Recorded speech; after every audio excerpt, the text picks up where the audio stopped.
এবারে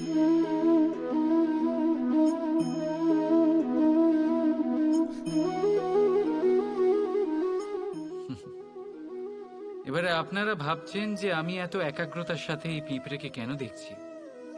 আপনাকে বলি যে আজ এই পিঁপড়েকে দেখে আমি মন্ত্রমুগ্ধ হয়ে গেছি। ওর রূপ বা ওর আকার দেখে নয়, এই পিঁপড়ের প্রচেষ্টা দেখে।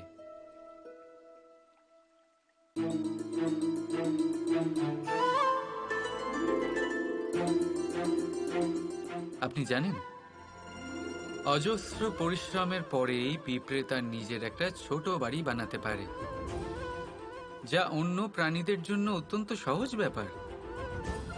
তাই পিঁপড়ের জন্য তার জীবনের সবচেয়ে বড় ঘটনা, সবচেয়ে বড় সাফল্য তার।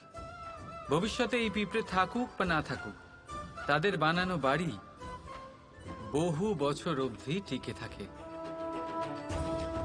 জীবনে সাফল্যের সাথেও ঠিক এমনটাই ঘটে।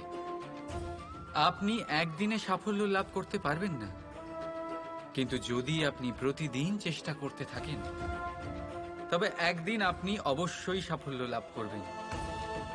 মনে রাখবেন, ভাগ্যের দ্বার তাদের জন্য উন্মুক্ত হয় না যারা হার মেনে নেয়। ভাগ্য তার দ্বার তাদের জন্যই খোলে যারা বসে না থেকে প্রয়াস করে সেই দরজার কড়া নাড়াতে। তাই প্রয়াস করতে থাকুন। সাফল্য অবশ্যই একদিন না একদিন আপনার কাছে আসবেই। রাধা রাধা।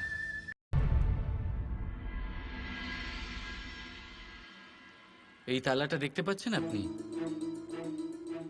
এই তালাকে ভেঙেও খুলে দেওয়া যায়, আবার ভালোবেসেও খুলে দেওয়া যায়। অর্থাৎ এই তালাটা আপনি এই চাবির দ্বারাও খুলে দিতে পারেন, এই হাতুড়ি দিয়েও খুলে দিতে পারেন। কিন্তু এই খোলাতে তফাৎ আছে। যদি তালা খোলার জন্য আপনি সেটা ভেঙে ফেলেন, তাহলে তা পরের বার আর কাজে লাগবে না। কিন্তু যদি এটা আপনি চাবির দ্বারা খোলেন, তাহলে তা চিরকাল কাজে লাগবে। আমাদের জীবনে সম্পর্কগুলো কিছুটা এরকমই হয়। আমাদের জীবনের আনন্দরূপী ধন রক্ষা করে এই সম্পর্ক, কিন্তু ভালোবেসে। যদি ক্রোধের দ্বারা এই সম্পর্ক রক্ষা করা হয়, তাহলে পরে তা কোনো কাজে আসে না। তাই সম্পর্ক সবসময় প্রেমের চাবি দিয়ে খুলুন, কারণ প্রতিবার নতুন তালা আপনি ব্যবহার করতেই পারেন, নতুন সম্পর্ক গড়তে পারবেন না। রাধা রাধা। জীবন কি? এই জীবন, আমরা জন্ম নিই, বড় হয়ে উঠি, আমাদের মা বাবা আমাদের পালন করেন, তারপর তাদের অর্থ দিয়ে আমাদের বাল্যকাল কাটে। আমরা আরো বড় হই, বিবাহ বন্ধনে আবদ্ধ হই, আমাদেরও সন্তান হয়, আমরা তাদের পালন করি, তারপর আমরা বৃদ্ধ হই, আর একদিন এই সংসার ছেড়ে আমরা সকলে চলে যাই। এটাই কি জীবন? আপনার মনে এই প্রশ্ন হয়তো অনেকবার জেগেছে, তাই না? এবার একটু জলের যাত্রাপথ লক্ষ্য করুন। সাগর থেকে বাষ্প হয়ে ওঠে এই জল, মেঘ হয়ে ঝরে পড়ে সে, তারপর নদী হয়ে আবার সাগরে মিলিয়ে যায়। কিন্তু কখনো এই প্রশ্ন করে না যে তার জীবন কি, তার উদ্দেশ্য কি। প্রতিটা মুহূর্ত বাঁচে সে, আর অন্যদের যতখানি সম্ভব সাহায্য করে। যখন সাগরে থাকে, তখন অসংখ্য জীবকে জীবন দান করে। যখন সাগর থেকে বাষ্প হয়ে মেঘ হয়ে যায়, তখন চাষিদের মনে এই আশা জাগায় যে ফসল আবার ফলবে।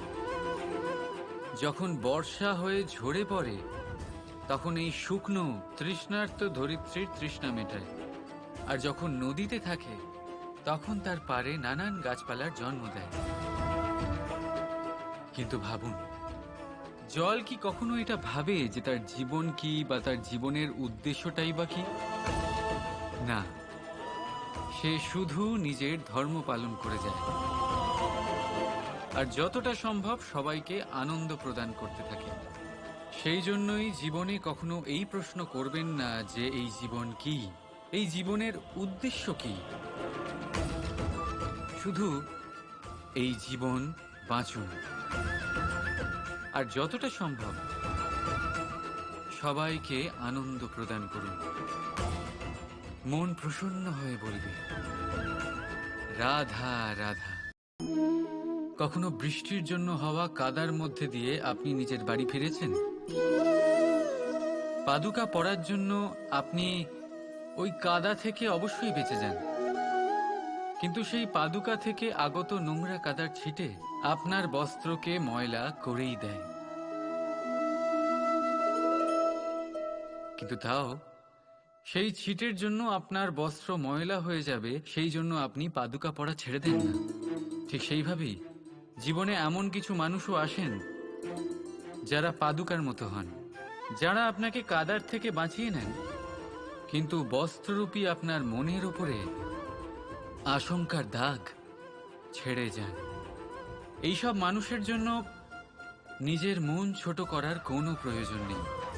প্রয়োজন আছে শুধু এটা ভাবার যে আপনি নিজের পা কাদার থেকে বাঁচাবেন নাকি আপনার বস্ত্র। জীবনে গম্ভীর হওয়া ভালো কথা, কিন্তু সমস্ত বিষয় যদি গম্ভীরভাবে ভাবতে থাকেন তাহলে জীবনের আনন্দটাই শেষ হয়ে যাবে। এই সংসার অস্থায়ী, এখানে এমন কিছুই নেই যা চিরকাল জীবিত থাকবে। তাই যতক্ষণ এই জীবন আছে সন্তুষ্টি আর আনন্দ নিয়ে বাঁচুন। নিজের ওপর আগত কাদার ছিটের দিকে মন দেবেন না, শুধু আনন্দ বিতরণ করুন। মন প্রসন্ন হয়ে বলবে রাধা রাধা। পরীক্ষা এমন এক ব্যবস্থা যেখানে আমাকে, আপনাকে, সকলকে কখনো না কখনো অংশগ্রহণ করতেই হয়। মনে করুন নিজের বাল্যকাল। আপনি পরীক্ষা দিতে বসেছেন। তাদের মধ্যে কিছু বালক এমন হয় যারা সারা বছর পরিশ্রম করে, পড়াশোনা করে, মন দিয়ে পরীক্ষা দেয়। কিন্তু কিছু বালক এমন হয় যারা নিজের আশেপাশে বসে থাকা বালকদের নকল করে আর পরীক্ষায় কৃতকার্যও হয়ে যায়। খুব খারাপ লাগে এটা ভেবে যে কেউ বিনা পরিশ্রমে পরীক্ষায় কৃতকার্য কি করে হতে পারে। কিন্তু মনে রাখবেন, যারা নকল করেন তারা পরীক্ষায় কৃতকার্য অবশ্যই হয়ে যান, কিন্তু সফল নয়। কারণ আমরা এক বিশেষ কথা ভুলে যাই যে প্রত্যেক মানুষের ব্যক্তিত্ব আলাদা হয়। আপনি অন্যদের নকল করে নিজের জীবন অতিবাহিত করতেই পারেন, কিন্তু যদি নিজের জীবনে সাফল্য লাভ করতে হয়, যদি নিজের জীবনে আনন্দ পেতে হয়, তাহলে মনে রাখবেন নিজের প্রশ্নগুলোর উত্তর জীবনে নিজেকেই খুঁজে বের করতে হবে। রাধা রাধা।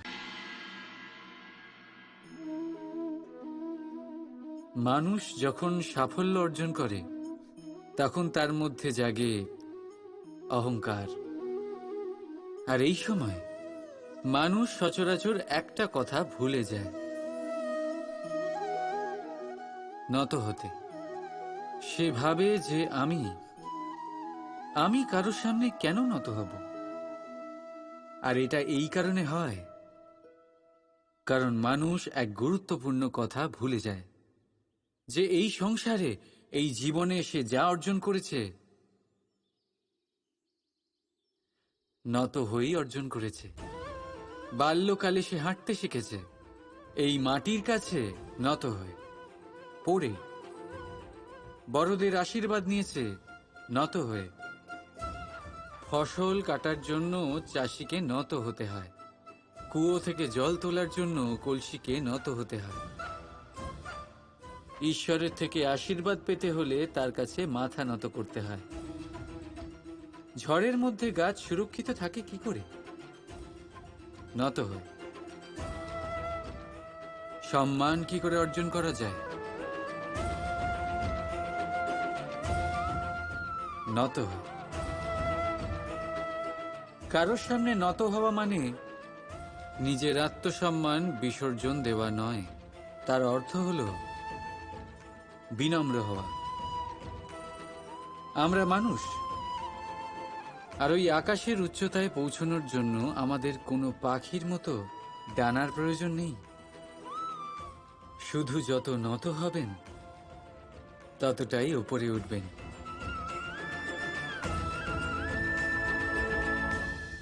রাধা রাধা।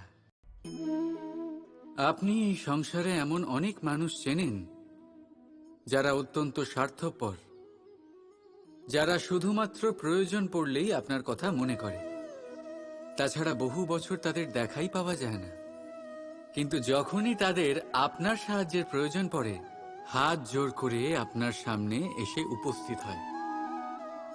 বড়ই রাগ হয় এদের ওপরে, মন ভারী হয়ে ওঠে। মন এই কথাই বলে যে এই ব্যক্তির সাহায্য করা উচিত নয়, কিন্তু আপনি এরকম কখনোই করবেন না। আপনি বলবেন, কেন বলছি আমি এই কথা? মনে রাখবেন, আলোর খোঁজ মানুষ শুধুমাত্র তখনই করে যখন অন্ধকার গভীরতর হয়। তাকে স্বার্থপর ভেবে নিজের মনকে বিচলিত করবেন না। নিজেকে আলো মনে করে আনন্দে থাকুন। ভাগ্যবান মনে করুন নিজেকে, যে কারোর বিপদের সময় তার আপনার কথা মনে পড়েছে, যে আপনি এই সংসারে কাউকে সাহায্য করার যোগ্যতা রাখেন। এই জীবনে কেউ স্বার্থপর বলে নিজের দৃষ্টিভঙ্গি কখনোই পাল্টাবেন না। শুধুই নজর রাখুন নিজের পরমার্থের ওপরে। মন প্রসন্ন হয়ে বলবে, রাধা রাধা। মানুষ বড়ই বিচিত্র প্রাণী। এই মানুষ যখন তার হাত খালি থাকে তখন তার চোখ স্বপ্নে ভরা থাকে। যখন হারাবার কিছুই থাকে না তখন অর্জন করার চেষ্টা করে যায় সে নির্ভয় হয়ে এগিয়ে চলে প্রত্যেক সংকট, প্রত্যেক বিপদের সম্মুখীন হয়ে। কিন্তু যখন হাত ভরে যায় তখন স্বপ্ন দেখাই বন্ধ করে দেয় সে। যা পেয়েছে তা যাতে হারিয়ে না ফেলে, সেই ভয়, সংকট ও বিপদের সম্মুখীন হওয়া বন্ধ করে দেয়। সেই পথটাই ভুলে যায় যাতে চলে সে সাফল্য অর্জন করেছে। এটা অনুচিত। জীবনে যে কোনো পরিস্থিতি আসুক, যে কোনো অবস্থায় থাকুন, আহ্বানগুলোকে স্বীকার করুন। কারণ যদি আপনি সেই আহ্বান স্বীকার করেন তবেই আপনি এই সংসারকে কিছু দেওয়ার উপযোগী হয়ে উঠবেন। যদি সফল হন তাহলে এই সংসারকে নেতৃত্ব দিতে পারবেন, আর যদি অসফল হন তাহলে শিক্ষা পাবেন যে কি করা উচিত নয়। তাই জীবনে আহ্বান স্বীকার করুন, দুশ্চিন্তা নয়। রাধা রাধা। আমাদের শরীর প্রকৃতির সর্বশ্রেষ্ঠ রচনা। যে অঙ্গ প্রত্যঙ্গ আমরা লাভ করেছি প্রত্যেকটির মধ্যে একটি নিজস্ব বার্তা রয়েছে। একটু ভেবে দেখুন, দুটি চোখ দিয়েছে দেখার জন্য, দুটি কান দিয়েছে শোনার জন্য,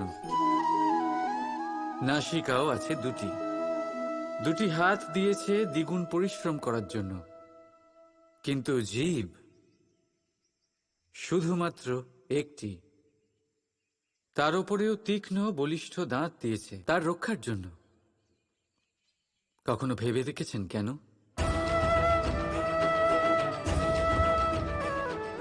কারণ শব্দ আর শব্দের প্রয়োগ মানুষের সবচেয়ে বড় অস্ত্র, যার প্রয়োগ যত ভেবেচিন্তে করা যায় মানুষ তার জীবনে ততটাই উপরে উঠতে পারে। তাহলে মনে রাখুন, দেখুন, শুনুন আর বুঝুন বেশি। বলুন কম। রাধা রাধা। ঘৃণা, প্রেম, রেগে যাওয়া, মান ভাঙানো, ভুলে যাওয়া, এই সকল অনুভূতি মানুষের জীবনে অত্যন্ত গুরুত্বপূর্ণ। মানুষের এই অনুভূতিগুলো না থাকলে মানুষ একটা যন্ত্রের থেকে বেশি আর কিচ্ছু নয়। কিন্তু এই অনুভূতি আপনি ভুল দিকে চালিত করলে এরাও আপনাকে আর মানুষের মতো বাঁচতে দেবে না। যদি ঘৃণার কথা বলেন, যদি আপনি কোনো ব্যক্তিকে ঘৃণা করেন, সেটা কেন? ব্যক্তিকে ঘৃণা করবেন কেন? ঘৃণা করুন তার স্বভাবগুলিকে, সেই স্বভাবগুলিকে যা সেই ব্যক্তিকে অপ্রিয় করে তুলছে। কারণ স্বভাব পাল্টানো যায়। সেইভাবেই রাগ করুন, কিন্তু তাদের কথায়, তাদের ওপরে নয়। কারণ কথা বদলে দেওয়া সম্ভব। ভুলতে হলে ভুলুন তাদের ত্রুটি, তাদের নয়। কারণ ভুল অবশ্যই শুধরে নেওয়া যায়। প্রেম করুন তবে তাদের আত্মার সাথে, তাদের অনুভূতির সাথে, শরীরের সাথে নয়। কারণ শরীর হলো নশ্বর। বলুন কিন্তু খারাপ ভাবে নয়, ভালোবেসে। রাধা রাধা।